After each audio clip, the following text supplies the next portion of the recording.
ಇವತ್ತು ನಾನು ನಿಮಗೆ ಒಂದು ದಿಢೀರಾಗಿ ಮಾಡೋಂಥ ರಸಮ್ನ ತೋರಿಸ್ಕೊಡ್ತೀನಿ. ಇದಕ್ಕೆ ಬೇಳೆ ಕೂಗಿಸ್ಕೋಬೇಕಾಗಿಲ್ಲ, ಯಾವುದೇ ರೀತಿ ರಸಮ್ ಪೌಡರ್ ಬೇಕಾಗಿಲ್ಲ, ಅಷ್ಟು ಸುಲಭವಾಗಿ ಮಾಡ್ಕೋಬೋದು. ಇದನ್ನು ಬಿಸಿ ಬಿಸಿ ರಸಮ್ನ ಒಂದು ಲೋಟಕ್ಕೆ ಹಾಕ್ಕೊಂಡು ಸುಮ್ಮನೆ ಕುಡಿದ್ಬಿಡ್ಬೇಕಷ್ಟೇ. ಕೆಮ್ಮು ಗಂಟ್ಲು ನೋವೆಲ್ಲ ಮಾಯ ಆಗೋಗುತ್ತೆ. ಸ್ನೇಹಿತರೆ ನಮಸ್ಕಾರ, ಅಡುಗೆ ಮಾಸ್ಟರ್ಸ್ ಚಾನಲ್ಗೆ ನಿಮ್ಮೆಲ್ಲರಿಗೂ ಸ್ವಾಗತ. ನಾನು ನಿಮ್ಮ ಪ್ರೀತಿಯ ಶ್ರೀಕಾಂತ್. ಇವತ್ತು ನಾನು ನಿಮಗೆ ಒಂದು ದಿಢೀರಾಗಿ ಮಾಡೋಂಥ ರಸಮ್ನ ತೋರಿಸ್ಕೊಡ್ತೀನಿ. ಎಷ್ಟು ದಿಢೀರ್ ಅಂದರೆ ಇದು ಒಂದು 10-15 ನಿಮಿಷದಲ್ಲಿ ರೆಡಿಯಾಗಿ ಹೋಗುತ್ತೆ. ಇದಕ್ಕೆ ಬೇಳೆ ಕೂಗಿಸ್ಕೋಬೇಕಾಗಿಲ್ಲ, ಯಾವುದೇ ರೀತಿ ರಸಮ್ ಪೌಡರ್ ಬೇಕಾಗಿಲ್ಲ, ಅಷ್ಟು ಸುಲಭವಾಗಿ ಮಾಡ್ಕೋಬೋದು. ಇದನ್ನು ತಿಂದಿರೋ ಊಟ ಡೈಜೆಸ್ಟ್ ಆಗಬೇಕು ಅಂದರೆ, ಇಲ್ಲ ದೂರ ಎಲ್ಲಾದರೂ ಟ್ರಾವೆಲ್ ಮಾಡ್ಕೊಂಡೋಗಿ ಬಂದು ಸುಸ್ತಾಗಿದ್ದರೆ ದಿಢೀರಾಗಿ ಈ ಥರ ರಸಮ್ ಮಾಡ್ಕೊಳ್ಳಿ, ಭಾಳ ಚೆನ್ನಾಗಿರುತ್ತೆ. ಅಷ್ಟೇ ಅಲ್ಲ, ಕೆಮ್ಮು ಗಂಟ್ಲು ನೋವು ಇಲ್ಲ ಕಫ ಕಟ್ಟಿದರೆ ಅದಕ್ಕೆ ಇದು ಬೆಸ್ಟ್ ರಸಮ್ಮು. ಬಿಸಿ ಬಿಸಿ ರಸಮ್ನ ಒಂದು ಲೋಟಕ್ಕೆ ಹಾಕ್ಕೊಂಡು ಸುಮ್ಮನೆ ಕುಡಿದ್ಬಿಡ್ಬೇಕಷ್ಟೇ. ಕೆಮ್ಮು ಗಂಟ್ಲು ನೋವೆಲ್ಲ ಮಾಯ ಆಗೋಗುತ್ತೆ. ಸೊ ಬನ್ನಿ ಶುರು ಮಾಡೋಣ ದಿಢೀರ್ ರಸಮ್ ಮಾಡುವ ರೆಸಿಪಿನ.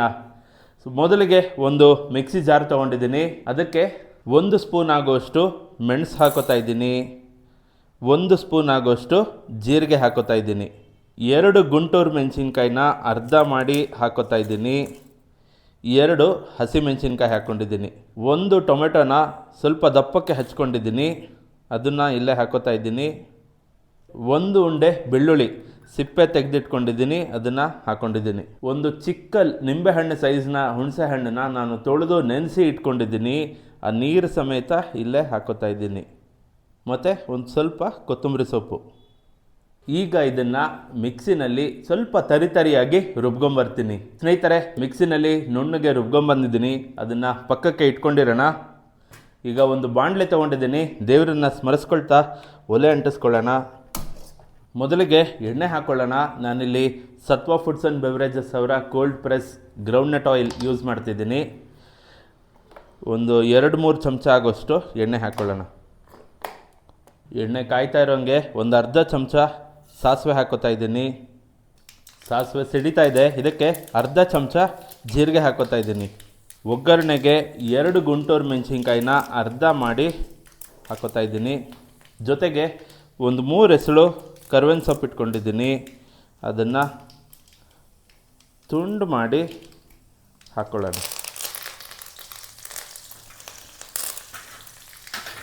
ಎಷ್ಟೋ ಜನಕ್ಕೆ ಗೊತ್ತಿರಲ್ಲ, ಕರ್ಬೇವಿನ ಸೊಪ್ಪನ್ನ ತುಂಡು ಮಾಡಿ ಹಾಕಿದ್ರೆ ರುಚಿ ಹೆಚ್ಚಾಗುತ್ತೆ ಅನ್ನೋದು.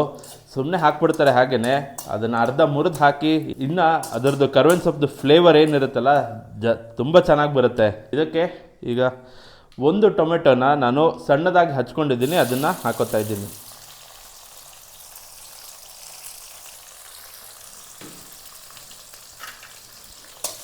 ಟೊಮೆಟೊ ಸ್ವಲ್ಪ ಚೆನ್ನಾಗಿ ಫ್ರೈ ಮಾಡ್ಕೊಂಬಿಡೋಣ.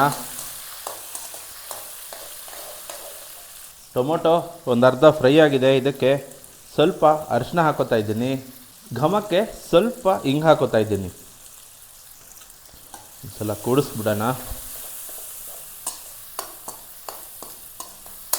ಈಗ ಇದಕ್ಕೆ ನಾವೇನು ರುಬ್ಬಿ ಇಟ್ಕೊಂಡಿದ್ವಲ್ಲ ಪೇಸ್ಟು, ಅದನ್ನು ಹಾಕೊಂಬಿಡೋಣ.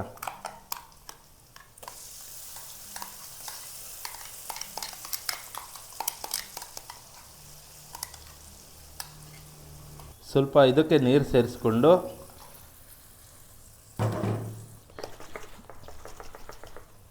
ಸ್ವಲ್ಪ ಚೆನ್ನಾಗಿ ಅಲ್ಲಾಡಿಸ್ಬಿಟ್ಟು ಈ ನೀರನ್ನ ಕೂಡ ಇದಕ್ಕೆ ಹಾಕೊಂಬಿಡೋಣ. ಎಷ್ಟು ಬೇಕು ಅದು ನಮಗೆ ಸಾರಿಗೆ ಅಷ್ಟು ಇಲ್ಲಿ ನೀರು ಸೇರಿಸ್ಕೊಳ್ಳೋಣ. ನಾನಿಲ್ಲಿ ಸುಮಾರು 1 ಲೀಟರ್ ಆಗೋಷ್ಟು ನೀರು ಇಟ್ಕೊಂಡಿದ್ದೆ, ಆ 1 ಲೀಟರ್ ನೀರು ಪೂರ್ತಿ ಹಾಕ್ಕೊಂಡಿದ್ದೀನಿ ಇಲ್ಲೇ. ರುಚಿಗೆ ತಕ್ಕಷ್ಟು ಉಪ್ಪು ಕೂಡ ಇಲ್ಲೇ ಹಾಕೋತಾ ಇದ್ದೀನಿ. ಸ್ನೇಹಿತರೆ ಎಲ್ಲ ಐಟಮು ಹಾಕಿದ್ದಾಗಿದೆ. ಇದು 1 ರೌಂಡ್ ಕುದಿಬೇಕಷ್ಟೇ. ನಾವು ಮಿಕ್ಸಿಗೆ ಹಾಕ್ಕೊಂಡಿದ್ವಲ್ಲ ಐಟಮ್ಸು, ಅದೆಲ್ಲ ಹಸಿ ಐಟಮು. ಕೊತ್ತಂಬರಿ ಸೊಪ್ಪಾಗಿರ್ಬೋದು, ಇಲ್ಲ ಮೆಣಸಿನ್ಕಾಯಿ ಆಗಿರ್ಬೋದು, ಇಲ್ಲ ಬೆಳ್ಳುಳ್ಳಿ ಆಗಿರ್ಬೋದು. ಸೊ ಹಸಿ ವಾಸನೆ ಎಲ್ಲ ಹೋಗಬೇಕು. ಅದರದ್ದು ಹಸಿ ವಾಸನೆ ಹೋದರೆ ನಮ್ಮ ದಿಢೀರ್ ರಸಮ್ ರೆಡಿ ಆಗಿಬಿಡುತ್ತೆ. 1 ಕುದಿ ಬರೋವರೆಗೂ ಇದನ್ನು ಕುದಿಸ್ಕೊಳ್ಳೋಣ. ಸ್ನೇಹಿತರೆ ನೋಡ್ಬೋದು, ಸಾರು ಚೆನ್ನಾಗಿ ಕುದೀತಾ ಇದೆ. ಲಾಸ್ಟಲ್ಲಿ ಫೈನಲ್ ಸ್ಟೆಪ್ಪು, ಒಂದು ಸ್ವಲ್ಪ ಕೊತ್ತಂಬರಿ ಸೊಪ್ಪು ಹಾಕ್ಬಿಡೋಣ ಮೇಲೆ.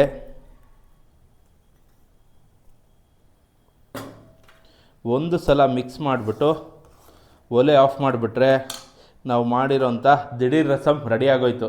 ಇಷ್ಟೇ, ಇದು ಬಹಳ ಸಿಂಪಲ್ಲು. ಇದನ್ನು ರಿಸೆಪ್ಷನ್ ಟೈಮಲ್ಲಿ ಕೆಲವು ಮದುವೆ ಮನೆಗಳಲ್ಲಿ ಕೂಡ ಮಾಡಿರ್ತಾರೆ. ಭಾಳ ಸೊಗಸಾಗಿರುತ್ತೆ. ರಸಮ್ ರೆಡಿಯಾಗೋಗಿದೆ. ಒಂದು ಸಲ ಇದನ್ನು ರುಚಿ ನೋಡೋಣ ಹೇಗೆ ಬಂದಿದೆ ಅಂತ. ಒಂದು ಸಲ ಮಿಕ್ಸ್ ಮಾಡಿಬಿಟ್ಟು ಒಂದು ಚೂರು ರಸಮ್ನ ಒಂದು ಬೌಲ್ಗೆ ಹಾಕೋತಾ ಇದ್ದೀನಿ. ಒಂದು ಸ್ಪೂನು ಇದನ್ನು ರುಚಿ ನೋಡೋಣ.